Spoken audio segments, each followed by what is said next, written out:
and welcome to Roll Together RPG and to What the Heck Does That Card Do? Our little talk show series that we like to do where we take commanders from Magic the Gathering, legendary creatures, legendary artifact, vehicles and things like that, and we make suggestions for cards that you could put into the deck.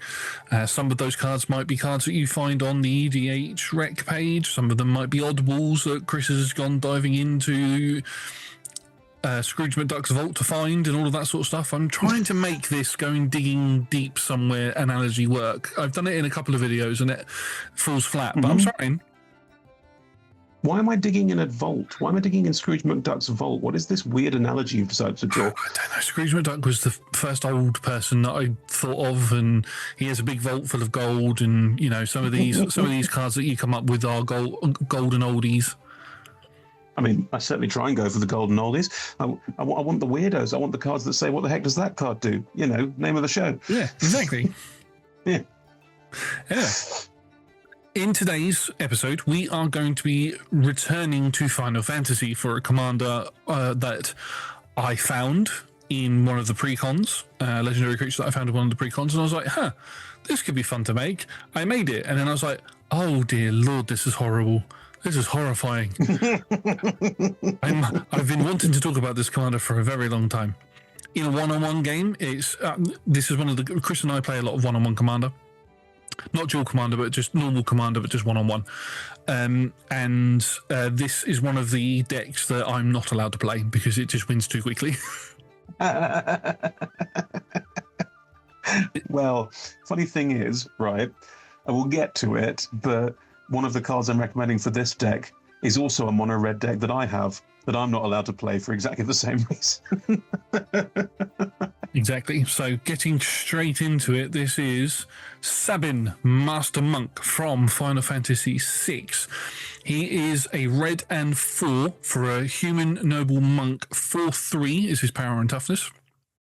He has double strike, and then his ability is Blitz for 2 red and 2 and discard a card.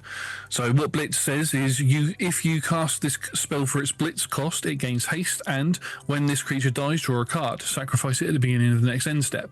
And then his other effect is you may cast this card from your graveyard using its Blitz ability.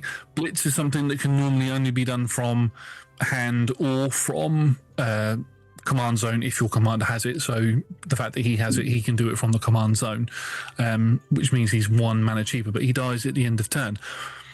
He has double strike. He comes in with haste. He dies at the end of turn, and you get to draw a card from it, so you're not really losing value off of him. He is very, very aggressive, and I've played games against Chris where I've killed Chris by turn 3 with commander damage, and then in a 4-player pod, I can take it. There have been games where I've taken out a player by turn 5. It's very aggressive and very fast. Mono red aggro. Yeah. Mono red aggro, right? It's just a thing. Like mono red aggro is a known magic archetype. It tends not to exist in Commander very often because in a one-on-one situation, mono red aggro means you aggro down the person and you win, and then you shuffle and go again. In Commander, you need the ability to punch out to the rest of the table or the ability to redo what you're doing very quickly. So therefore, Sabin not being alive when it's not your turn is no bad thing, because a 4/3 with double strike coming in, hitting hard, vanishing, so you draw cards, so you have things you can do potentially to protect yourself. Very important. But yes, Sabin's very cool. I'm gonna dive in, Josh. I'm gonna start with talking about a card because it's my version of this almost exactly the same deck, which is Gimli of the Glittering Caves. Yeah. It was a 2 and a red dwarf warrior from Lord of the Rings with double strike. Who has, whenever another legendary creature you control enters, put a 1/1 counter on Gimli. Whenever Gimli deals combat damage to a player, create a treasure token. So unlike Sabin, this is not a card that leaves and comes back again. However, he works very well with Sabin, because whenever a legendary creature enters the battlefield, treasure tokens, 1/1 counters, and because it's double strike, 1/1 counters is actually effectively a 2/2 counter. So quickly you go from just a regular old guy on the board not doing anything to this is commander damage, it will kill you, and it's so quick. He's on my wish list to get for However, my own deck. yeah, well, same principle, right? Because your Sabin castings will power him up. I don't want Sabin in my deck. We'll get to why in a minute, because there's other cards to recommend. But yeah, Sabin's ability and the ability to effectively cast him every turn means any kind of removal spell is sort of moot. Because if you cast a destroy spell, it goes to the graveyard. He was going to do that anyway. He still draws a card when he dies. Nothing changed. If you block him, if you go, I've got a big blocker, I can kill him. Doesn't matter. The combat step for the next turn is still exactly the same. And blocking a double striking creature is very, very hard. Exiling him, I think, slows him down the most, because then you've got to recast him in the command zone to get over that first hurdle of getting him out of the command zone and then getting him into the graveyard. And still, because the blitz cost, unlike most commanders, the blitz cost doesn't change. No +2 every time you blitz the commander. There is +2 from the command zone. There is +2. Yeah. You do, but only from the command zone, not from the graveyard. From the command zone, yeah. Yeah. In fact, actually, that's something I didn't think of and haven't put in this list, but cards that cheat him out of the command zone are probably quite good then, because that way, even if he does die to exile effects, you can still get the chain rolling again. Yeah, I mean, Command Beacon's fantastic to put in there, because then you can just get him straight out, put him into your hand, then cast him again for the blitz cost. I don't have a Command Beacon in the deck, mainly because it's quite an expensive land, and I only have one of them.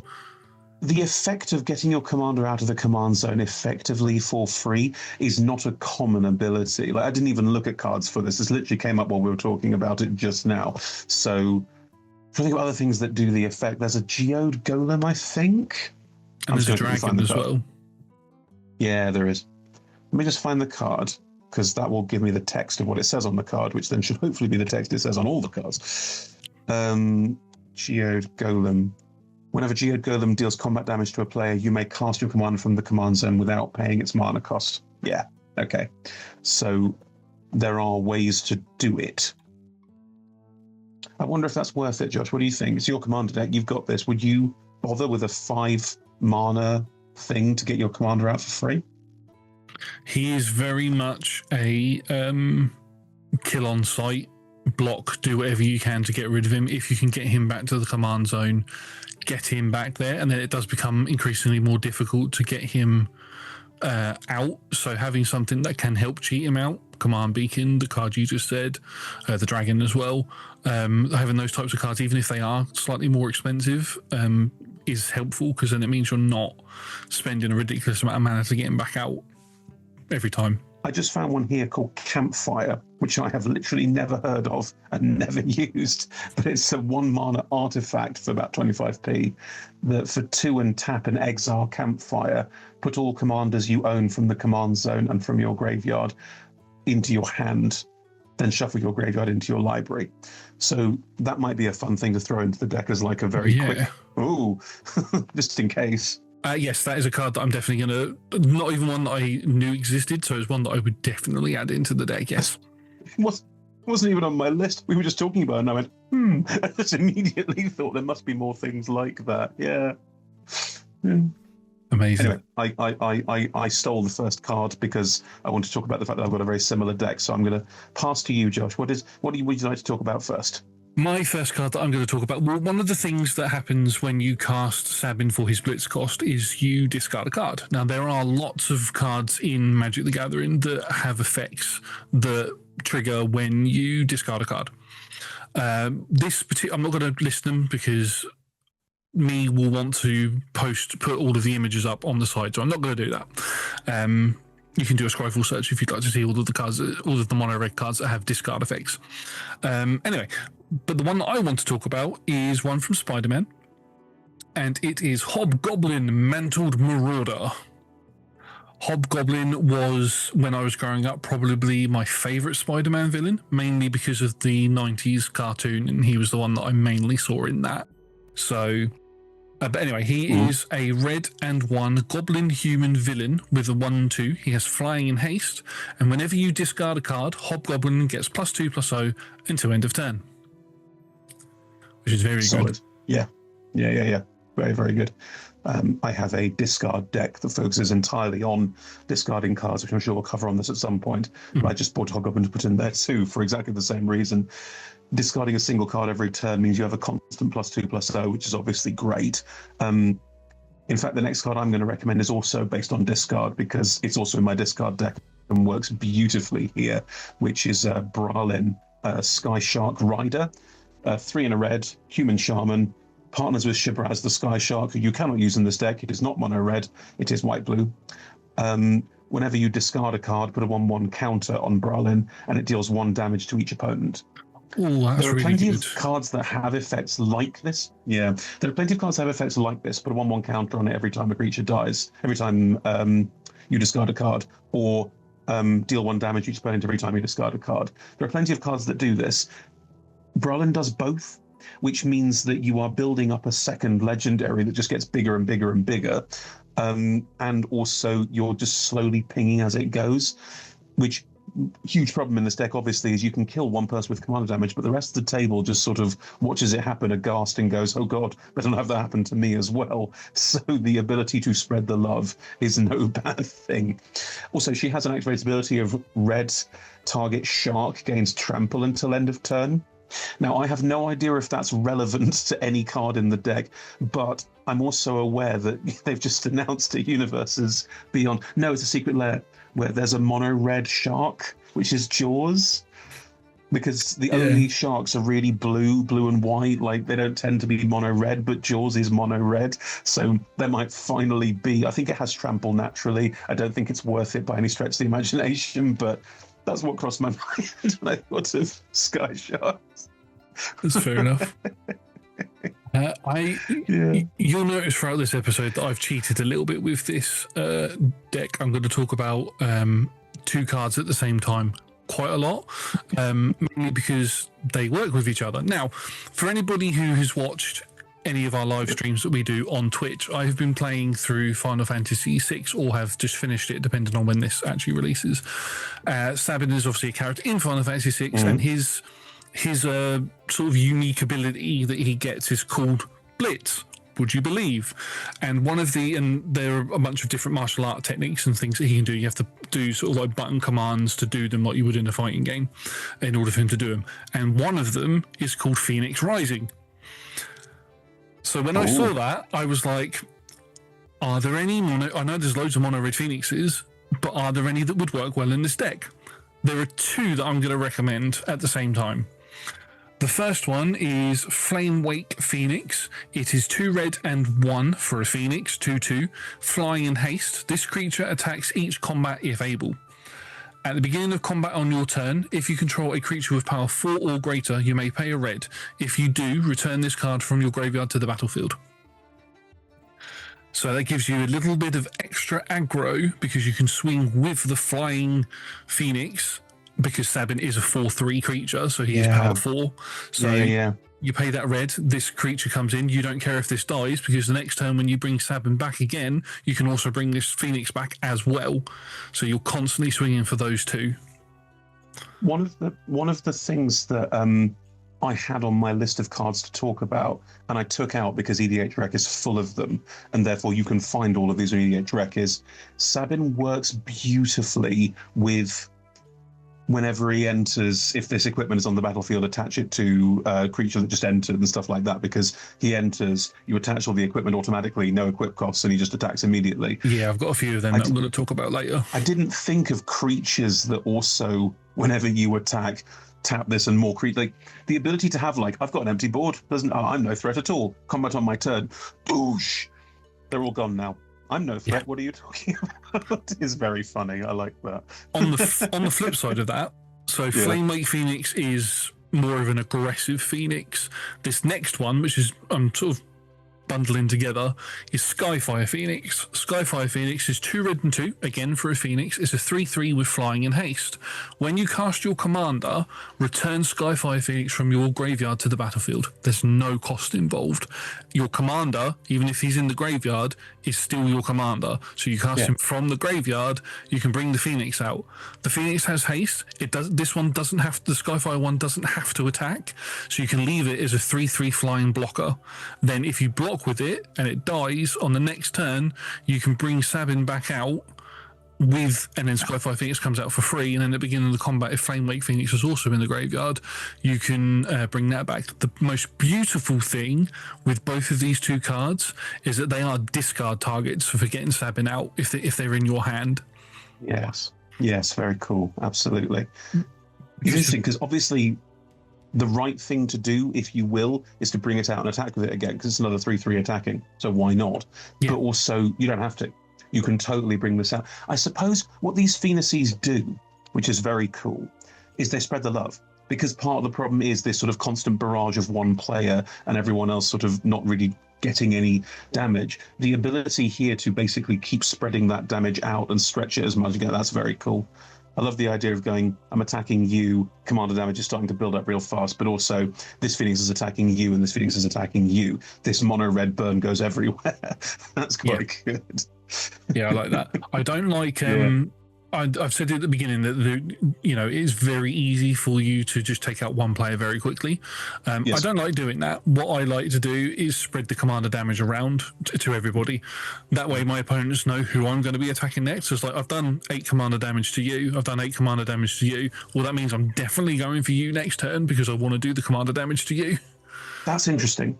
That's it. Okay, because that is almost, and I use this term very reservedly, a group hug version of mono red aggro, because mono red aggro focus fires one person down and kills them and then moves on, whereas what you're doing is going, I'm only going to hit you and then I'm not going to commander damage anyone out the game, I'm going to hit you next. What you're saying to everyone is, if you want to support me in hitting this person next, you're welcome to support me in doing that. And it also means you're saying to the two players, I'm not going to hit you this turn, which is really interesting as well. They might keep you around to get rid of their opponents before they die to commander damage. I mean, obviously, unless you do something to me, then I'm going to kill you with commander damage. threatening group hug.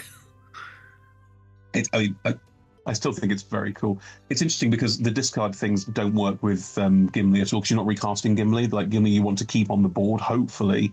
Like if people remove him, that's fine. You can recast him, he's cheap.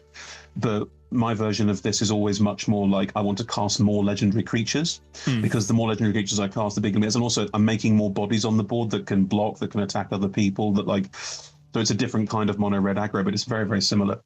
I am going to jump onto another card. Unfortunately, it's also on the EDH rec. I cannot claim this is a new cool concept that I've invented and no one else knows, but this card with a mono red aggro commander is disgusting. It's just horrific. Two-handed axe. 2 and a red for an artifact. Whenever equipped creature attacks, double its power until end of turn, and it equips for 1 and a red.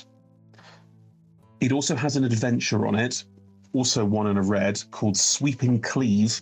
Target creature you control gains double strike until end of turn.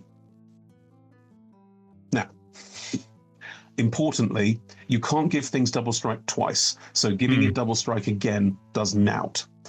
However, if you have any other creature on the board and 5 mana spare, which isn't that much, you play both, you have your commander on the board and you have the other creature ready to go. Pre-combat, you cast Sweeping Cleave and you give the other creature double strike. So now your commander and the other creature both have double strike. Two-handed axe goes into exile. And then from exile, you cast the axe out again and equip it to your commander, because double its power until end of turn and double strike do add up. Yeah, but you'd have to do that before combat. It's all before combat. You have to do it all in the pre-main. It's all in the pre-main. People will see it coming, but also at that point, it might be too late. Double strike and double its power is horrible, because it means that you double the power and then apply it twice, so you're quadrupling the power. So let's take Sabin, because this is about Sabin and not about my Gimli deck. Sabin's a 4/3. If you give Sabin double his power, it's 8 damage, and it's doubled, so it's 16 damage. Commander damage is only 21 to knock someone out of the game. If you've hit someone once, they're on 20. If you manage to put a single 1/1 counter or a single +1/+0 on Sabin, that goes from 5, like that's already 20 damage immediately. If you can find a way of giving Sabin 2/1/1 counters or any kind of way of giving slightly more power to Sabin, you can command and damage someone in one go. Yeah. Immediately. Yeah. Which is and the total cost we're talking about here, if you ignore the adventure entirely and the extra benefit that gives, is simply 3 colorless and 2 red mana. So if you've got 5 mana, you can pre-combat go cast, attach, attack, anything, and they'll go anything I block dies. You go, yeah, and if you don't block command damage, you lose. Yeah. It is an instant knockout of the game, brutal hit. I should say that it's great. My deck list is listed below, and if you have a look at the deck list, you'll see that there are lots of cards, and there are lots of cards in red as well, and lots of other cards in red as well that give you +1/+0, +X +O, all of that sort of stuff until end of turn. So that makes Sabin redonkulous. But there is one glaring issue with Sabin, as there is with most Voltron-esque commanders. He doesn't have trample, which leads me into my next card. And I put this card into my deck as kind of a throwaway card. I was like, oh yeah, I'll just add it in there. And then I actually used it, and it was like, hang on a minute, this is actually ridiculous. This is Footfall Crater. Yes. For cool 1 red, it's an enchantment aura. It has enchant land. It also has cycling 1, so if it's late game and you've got something with trample, something else that gives him trample on board anyway, you can discard it to draw a card, which could also then power up other things on your board. But its effect is enchanted land has tap, target creature gains trample and haste until end of turn. We don't care about the haste part because Sabin gets that anyway. It's the trample part that we care about. It does also mean that it does give the flexibility for it to, give trample and haste to something else on the board. It's also on a land. Like, land destruction is frowned upon in Commander. It's becoming more and more common to have cards that will remove an individual problematic land and say go get a basic land instead. Yeah. So you might have that come up more often these days. But frankly, people packing enchantment removal, not all that common. People packing land removal, really not that common. So you can place this early. People will go, oh, that looks scary. You can go, yes, it does look scary. It won't come up for ages. And then suddenly go, here's this double striking nightmare. Oh, I've got to block it. Trample. Suddenly it's a huge problem because it's an activated ability. You activate instant speed, so you can do it during the attack phase. Yeah, so good. Yeah, it was a card that I really underestimated until I actually used it. I have lots of other cards in there like instants and sorceries that say double targets power. It gets trample to end of turn. Give it +1 trample. I've got loads of those sort of cards in the deck. But this one was it's just a gem I found. I'm not sure if we've talked about it as part of another one of these. We might have done, we might not have done. If I'm repeating myself, I do apologize. My general feeling about cards that give keywords to other cards that you really, really want, not like this would be a cool thing to have, but this is pretty integral for my strategy to work. You want permanents that give it.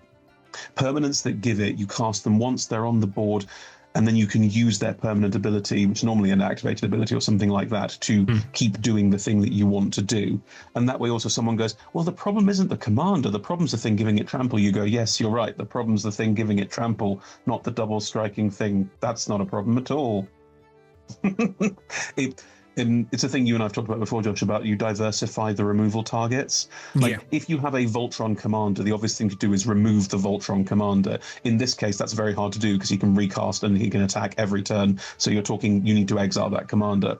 But if someone's there going, destroying Sabin does nothing, also destroying a commander's, they go into command zone, you can recast them. The card's not gone. By any stretch of the imagination, is that card gone from the game?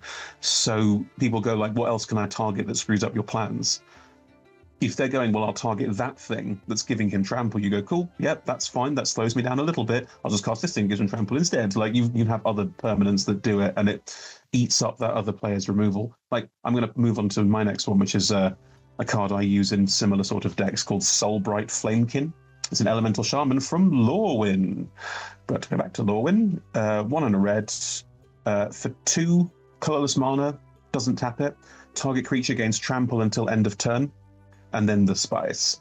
If this is the third time this ability has resolved this turn, you may add 8 red mana to your mana pool. Oh. So, just to be clear on how that works, it's 2 colorless mana, which means you're giving trample to the thing you want to give trample to, which is good. If you have other things on the board, you can also give them trample, and in doing so, filter all of your colorless mana into red mana, because you're a mono red deck, red mana good, and then you get all of that mana back +2 if you do it 3 times in a turn, which is great. It's a red's good at rituals, like giving you more mana by you cast this spell, you get more mana to use on that turn. This is a ritual on a stick plus trample on a stick, which is great. That's the thing, though, is with that as well, the fact that it's not a tap ability is you can just pay 2 and give the same creature trample 3 times to get that ability, which is really good. If you have no other targets, you can give things keywords repeatedly, even if it does nothing. And if you've got 6 mana, you can then cast it all to get 8 mana every turn. Yeah.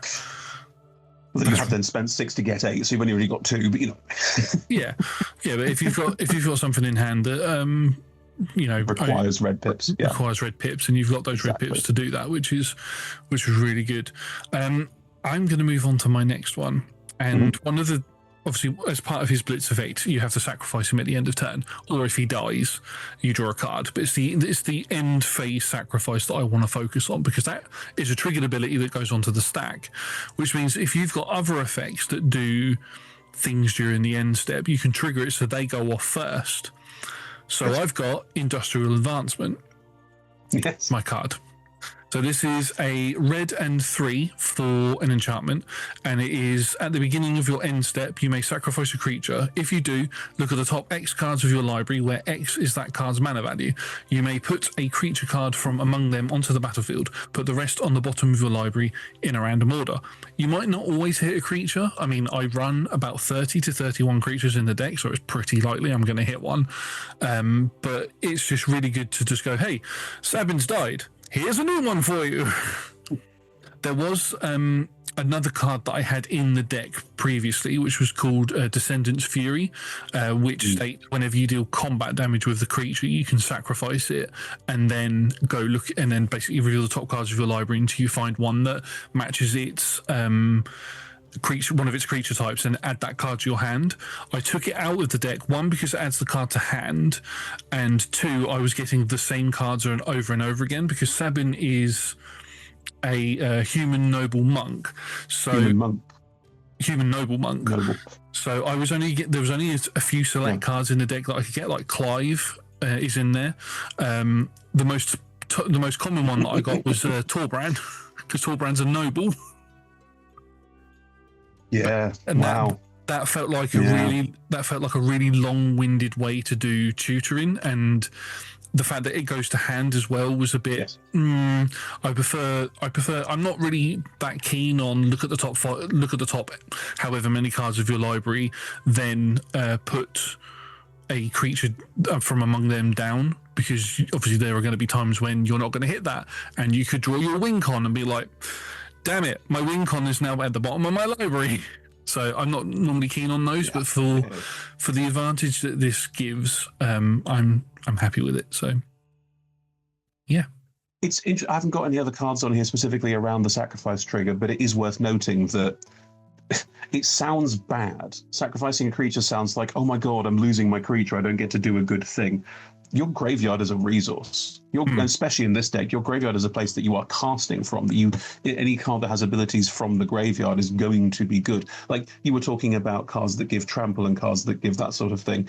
Anything with flashback, you can just cast it again. Like that's why instants and sorceries, while they are not, sit on the battlefield, be useful, having them in your graveyard to recast them again immediately is no bad thing. Especially what's it called? Past in Flames? I think it's a sorcery that says all instant sorceries in your graveyard now have flashback. So there are ways to bring everything out your graveyard that especially in red. Red doesn't care if it's like burning the card, exiling the card, it doesn't matter. You're using it. You're using it to its fullest potential. You are tearing it down as you go. I'm trying to think which card to move on to next. I'm going to keep going down the how to make Sabin hit harder. Yeah. by picking up this totally weird card from Doctor Who. Bessie the Doctor's Roadster is a 2 colourless vehicle with haste. Whenever Bessie attacks, another target legendary creature can't be blocked this turn. Yeah. Crew 2. I have never not found this to be extremely clutch. Because for 2 mana, you throw it down. Like, I think it's in my massive, like, Italy deck where it's the Primal Conqueror, the one that turns into a poison version on the back and nicks cards when it attacks. It's just great. The ability to go, my commander cannot be blocked. It's basically what it says. I'm just picturing Natalie in the Roadster now. 2 power. I mean, it doesn't help the fact that, and this is going to be a very, very British reference. So for anybody who's watching this that isn't British, it doesn't help that the Roadster looks like Brum. Yeah, it's very true. Yes. I'll post a picture of Brum up next to the Roadster so you can see what I'm talking about. It's an old 80s, 90s kids TV show that I watched when I was growing up. So, because I'm old. They don't know what they're missing, Josh. They don't know what they're missing. But yes, like, for example, there is absolutely nothing stopping you with this card on the battlefield, bringing Sabin back out and then having a Phoenix turn up, get in the Roadster, attack with the Roadster, Sabin can't be blocked. Yeah, that's true, yeah. Yeah, because then that way you can keep that other Phoenix around, the one that says it has to attack. If it gets blocked, yes, you just you can avoid it attacking just by tapping it. Yeah, tap it to group. Yeah. Yeah. Fantastic. Yeah. I'm going to stick on the same vein as this with unblockable stuff and feeding into the whole discarding effect. My next card is Key to the City, which it's an artifact. It costs 2 colourless mana. You can tap it to discard a card as the cost. Up to 1 target creature can't be blocked this turn, and then it has whenever Key to the City becomes untapped, you may pay 2 mana. If you do, draw a card. Again, it's just a really, really good card. A good way to make unblockable. A good way for you to discard cards for other effects that you've got, like Hobgoblin. If you've got Monument to Endurance on the board or anything like that, it's just a really good, and it makes Sabin unblockable, which means that you're getting a minimum of 8 commander damage through to somebody. Same with the Roadster. And it's a tinky little artifact that just sits on the board. Doesn't need to be equipped or anything. It just sits there. The cost of activation is minimal. Yeah, it's a classically good card, Keep the City, but it's very good in decks where you have to push combat damage through, and that's the only way you're going to win, which this is. Like, you have to hit combat damage, otherwise there is truly no point. Yeah. Right. Speaking of dinky little artifacts, this one is an equipment, and this one's a bit of a weirdo.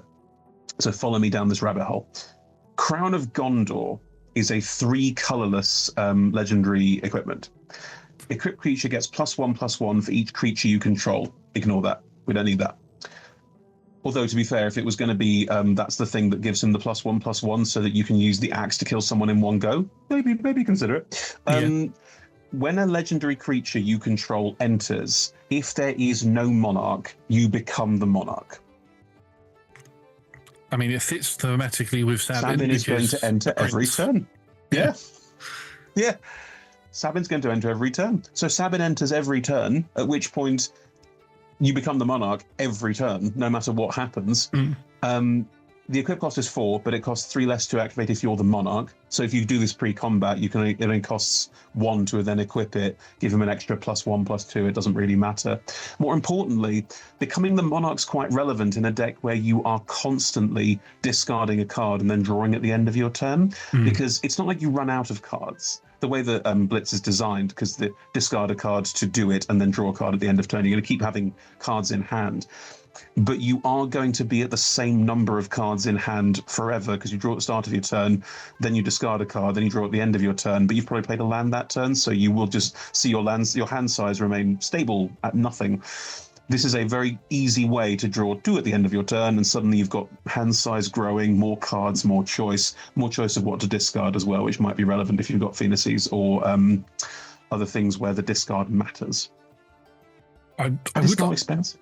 It's not expensive, but I would also like to say to that, the whole equipped creature gets +1/+1 for each creature you control.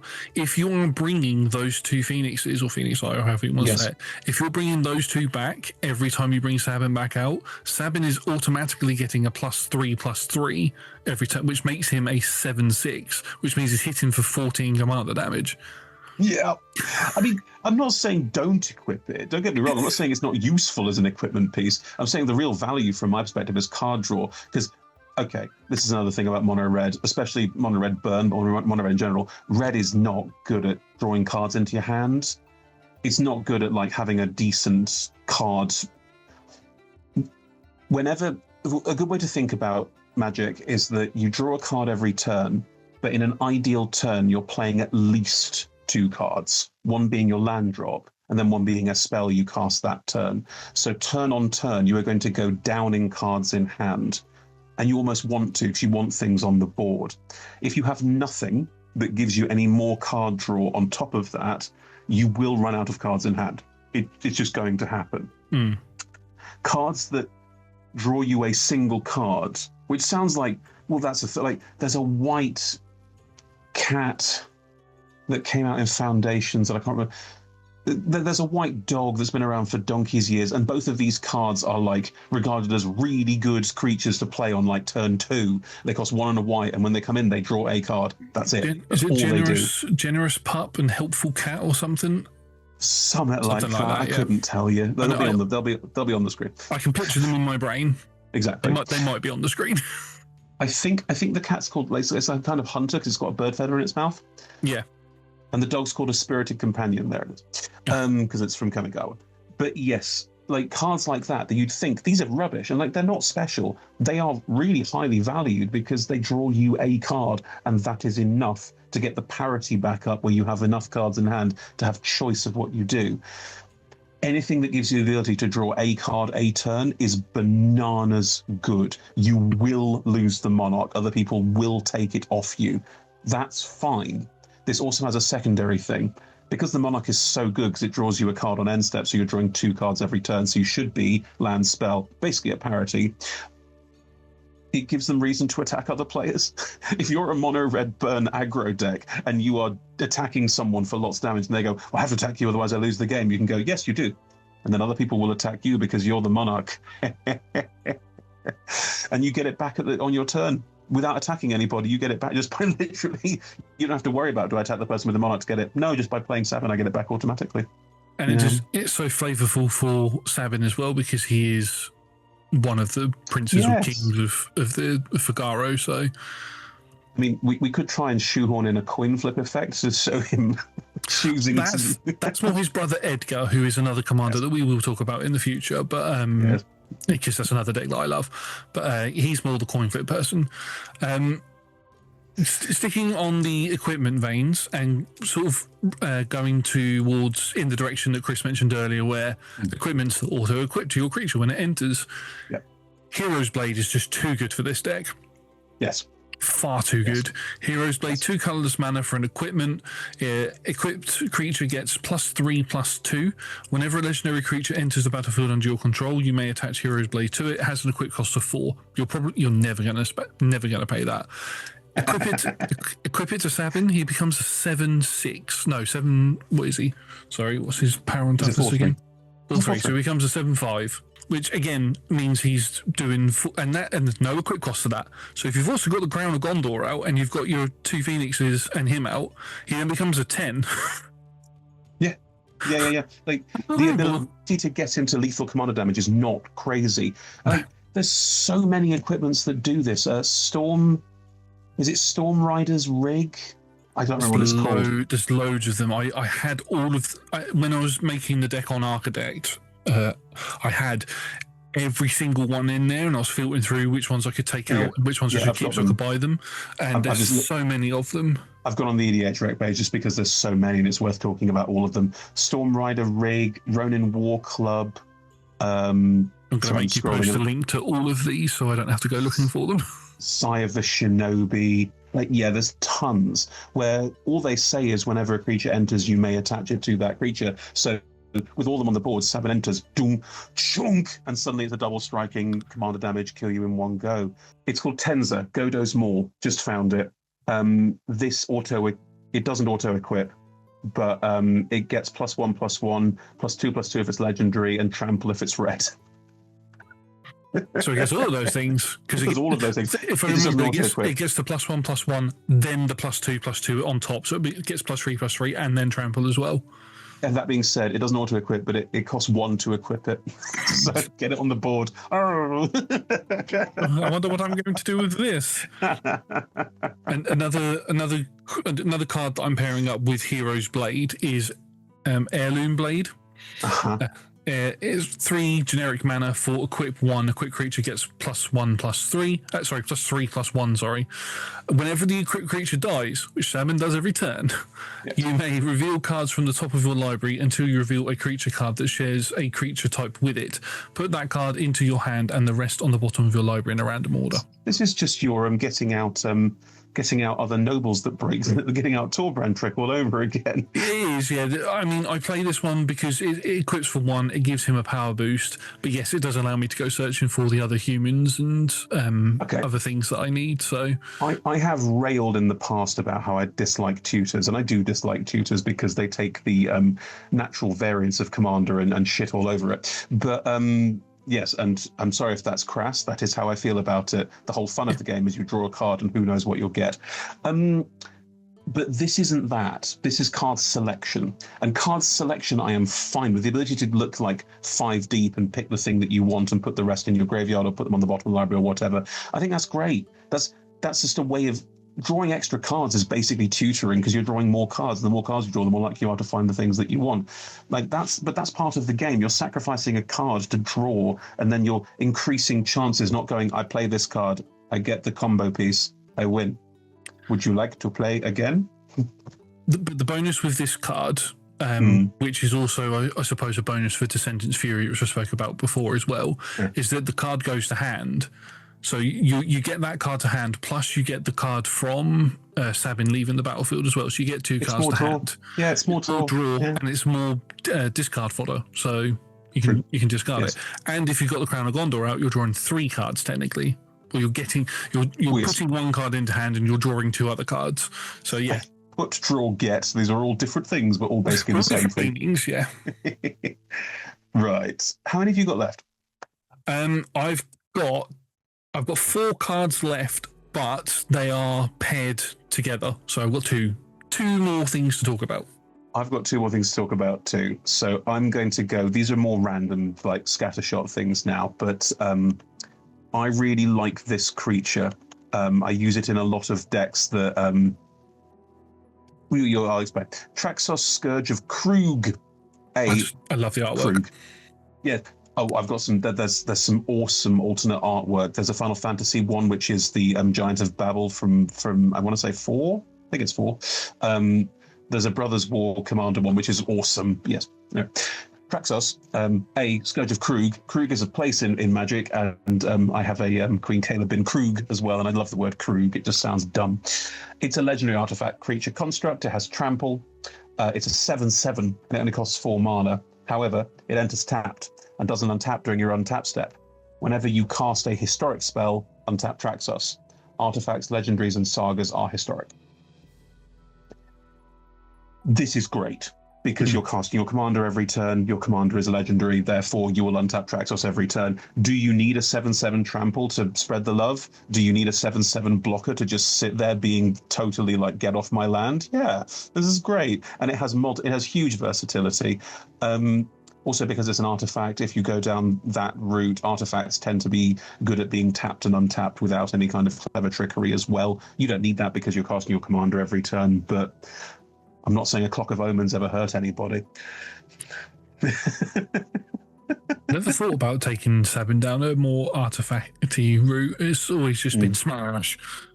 Well, thing is, right, it is Smash. And it's a 100-card singleton. Nothing wrong with it being Smash. But because it's a 100-card singleton, like, I love doing this, as you may have noticed, it's a 100-card singleton and your commander does a certain thing and there's a synergy and a tactics make your commander win or make you have a thing that wins. That's all well and good.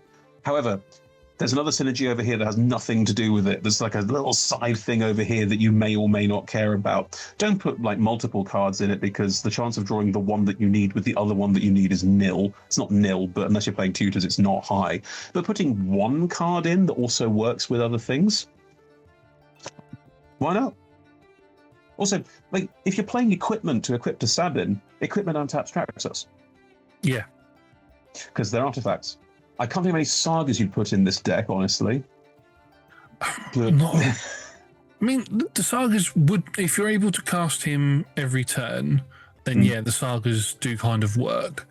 You can get them to work in the deck because you sort of work out. Oh no, because he's not on the battlefield, so anything that gives like +1, yeah. So yeah, I don't think sagas really work. Most mono red sagas, because I've got Tom Bombadil we talked about a couple of weeks ago, I think. Well, it was online a while ago. There are mono red sagas. They tend to focus around goading effects. Yeah. And goading's fine in this deck because goading means people are attacking each other. This is good. And goading also means that they're attacking with everything, so there's no blockers, you can hit with Sabin. Nothing wrong with adding some goad to this deck. I wouldn't say it's like the best way to play it because also you're already pissing everyone off by playing mono red burn. Goad also pisses everyone off. This is just adding insult to injury at this point. When they can hit you, they will. So not sure I'd recommend that per se, but that's an option, I guess. So moving over to my next card, a lot of what me and Chris have been doing in this episode is we've been feeding off of each other's sort of card lists and sort of naturally feeding into the next one. We spoke about cards that gave trample before, and I had 2 instance cards which give trample to Sabin. That conversation's long gone now, and there's loads of those types of cards, so I've decided to not go with that one. Instead, I've gone with this card, which is sitting at just below 50% as inclusion and synergy on EDH Rec, but it's a card that I think is really, really good for Sabin. Mm-hmm. And this is Containment Construct. Containment Construct. For 2 generic mana, it's an artifact creature construct 2/1. Whenever you discard a card, you may exile that card from your graveyard. If you do, you may play that card this turn. Absolutely fantastic because it gives you the flexibility to be able to play the cards that you discard. Gives you the flexibility if this card is on the board to discard a land, exile it, then play it because it's not cast, it's play. Yeah, that is very, very good. It's an amazing card. Specifically because of every turn 1 discard. Every turn 1 discard means I've not discarded it. Every turn I'm discarding a card, but it's still something I can play. In other words, it doesn't actually hit the graveyard. Well, it does, but you know what I mean. It means that card that you've discarded is not something you want to have in your graveyard. It's just something that's in the ether that you can recast, and it gives you that flexibility. Bag of Holding I use in discard decks all the time, which is very similar and is absolutely brilliant. Whenever you discard a card, exile that card from your graveyard. For 2 and tap, draw, then discard a card. So effectively draw a card, discard a card into your Bag of Holding, and then for 4 and tap, sack the Bag of Holding and return all cards exiled to their owner's hand. So that's a really good way to build up a secondary hand that you can then draw back if you then run out of cards because you're burning through them all so quickly like one tends to do in mono red. Yeah, that's a 1 mana artifact. Yeah, this is a 2/1. But this one's anytime you discard a card. So, I mean, you're always going to be discarding at least 1 card a turn anyway. But if there is any other cards that you've got in there that means you are discarding more than that, then you can potentially, and you have the mana to do it, you can then cast them from the grave. So, which I think is just such a flexible card and so good. Mm-hmm. Agreed. Yeah, it's really, really good. My last sort of area I'm going to talk about, I mentioned it earlier, red likes rituals, and rituals are effects that give you more mana. You spend a little mana and you get more out of it. One's a game changer. What's the game changer called? Jeska's Will? That's it. Jeska's Will, yeah. Yeah. There's also things like Seething Song or... what's the one called where you get like a shit ton of mana, but you can only cast 1 more spell that turn? I can't remember what it's called. There's a whole load of these, and they all come with conditions. And some are really good. Some are dependent on the deck and how you like to play. But red's very good at making burst mana. And I put this one in every mono red, certainly, and sometimes red decks generally, because I've never had it not work. So this is Vessel of Volatility. It's 1 and a red. It's an enchantment. For 1 and a red, sack this enchantment, add 4 red mana. So effectively what you're doing is you're spending 2 to put it on the board, then you spend another 2 to get 4. So you're just proroguing your mana. You're moving your mana around turn on turn. This is incredible for casting your commander. This is because you plop it down, it speeds you up. Like if you've got a 4 mana commander, you plop this down on turn 2, and then on turn 3, you sack it, and you can play your 4-cost commander. You can play your 5-cost commander because you still have 2, 3 land drop, presumably. If you're on turn 3 casting a thing you should be casting on turns 4 or 5, without green's ability to ramp into extra lands early on, you are coming out the gates faster, you are coming out hotter, and especially if your commanders have haste and you can attack immediately, it's just a really good, really quick dive into the game. It's also fantastic in late game when you've only got like 3 or 4 cards in hand, some are really expensive. You can cast 1 or 2 of them, but then suddenly you want the ability to cast one more would be useful. 2 mana to get 4 mana is usually enough. And again, it does the thing that red likes to do, where 1 and a red to get 4 red pips. If you have any colorless mana floating around, you can filter it into red if that's necessary. It's never not worked yards for me. Couldn't recommend it more in every mono red, certainly. And frankly, some dual decks that red and something else, if it's not green. I mean, even with green, you're just giving yourself an obscene amount of mana if you do it in a Gruul deck. When you're in green, it is. No one cares. Yeah. When you're in green, it's not difficult to get some extra mana. Like the extra 2 red mana's like ooh. Whereas in red, it's much harder to do. Yeah. So my last section of cards are cards that we've spoken about how, you know, Sabin comes out of the gates swinging. Early game, high pressure, can do a lot of damage. As it gets closer to the late game stuff, he can start to fall behind a little bit, as you are having to cast him every turn. So that's a minimum of 4 mana every turn that has to be dedicated to him to get him back out again in order to do the attacks. And if there's other cards in your hand that you want to play, you have to play around with what you want to do. And you're only able to attack 1 person. If you've got multiple combat spells, then you could, you know, attack more people. But what if you could attack everybody at once? Or at least do damage to everybody at once? What if you could attack everyone at once? This is where my next 2 cards come in. The first one is Kedis, Emberclaw Familiar. Yes. Yes. This... I can't remember if I've spoken about Kedis before, but I'm going to do it in this one anyway. He costs a red and 1 for a legendary creature elemental wizard who is a 1/1. Whenever a commander you control deals combat damage to an opponent, it deals that much damage to each other opponent. Yeah. Fantastic. So you're swinging in with Sabin, who's got all of the equipments attached to him. He's doing 20 commander damage to 1 person and then 20 damage to 2 other people. Yeah. That's not combat damage, so it's just 2 more lots of 20 damage to everybody, which then leads into the next card, which is the game ender of the deck and is the game ender for my deck. And it's a little nod. I mean, it's a secret lair card. It allows him to go super, maybe. This is Super State from the Sonic the Hedgehog secret lair.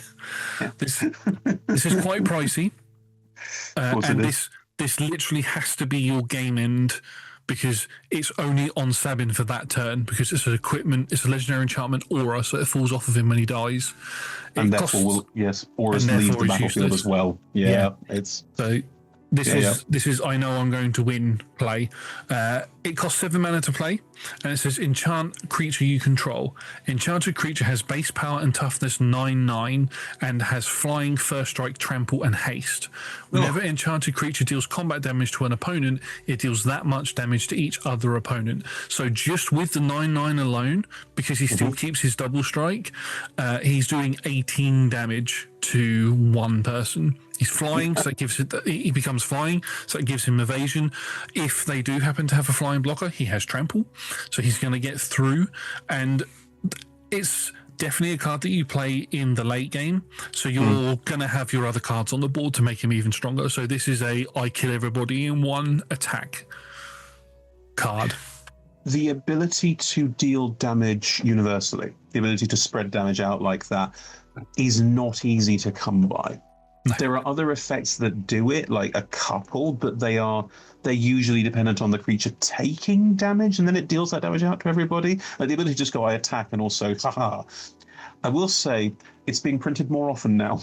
We are seeing it more. I think it's on Vincent Vengeful Atoner. Yes, that's another card that I would, if there was more of a way to boost other creatures' powers, it's another one that I would suggest to be in this deck. He's not in my one, but I think when he's power 7 or greater and deals combat damage, he deals that damage to other people. I think so. Yes, I'm not 100% sure because he's not on my list. But in terms of other creatures that just naturally do this, there's like Slicer's the other commander that does that. Does Slicer do it? No, he doesn't do that. No, Slicer is very similar to Alexios, where they transfer to other people and get counters on them as they go around. Yeah, more red ability to pass out damage, which is kind of what we're talking about here, is red's ability to try not to just mono down someone, which in Commander is that's good. It's the new, they've just been released, so I don't remember, the new Final Fantasy IX scene box has an Amarant on it that I think does this too. Yes, but he's Gruul. Yes. He's red green.